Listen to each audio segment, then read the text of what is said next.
ఉమాపాద భట్టాచార్యుల వారికి అప్పు ఇస్తే తిరిగి రాదని తెలిసి రాదని కూడా ప్రజలు ఆయనకి అప్పులిస్తూ ఉంటారు. మొదటి నుండి ఆయన పరిస్థితి అలాంటిది కాదు.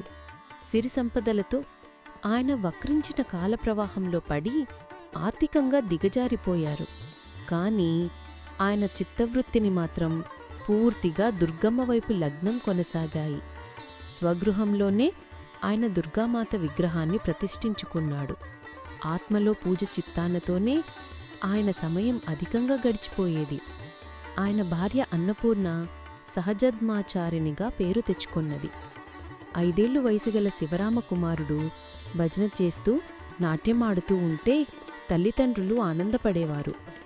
ఉమాపాద భట్టాచార్యుల వారు నిత్యం బ్రాహ్మీ ముహూర్తానికి ముందుగానే లేచి దుర్గా అనుకుంటూ స్నానం చేసి పూజ పూర్తి చేసుకుని భగవద్గీత, చండీ స్తోత్రాదులను పారాయణ చేసుకుంటారు. పూజ ఆవహార్దులైన తరువాత అమ్మవారికి నైవేద్యం పెట్టింది. అతిథులు ఎవరైనా వస్తారేమోనని నిరీక్షిస్తూ ఉంటారు. అతిథి సేవానంతరం భగవద్పురాణ, దేవీ భాగవతం, దేవీ పురాణ యథాశక్తి పఠిస్తూనే గడిపేస్తారు.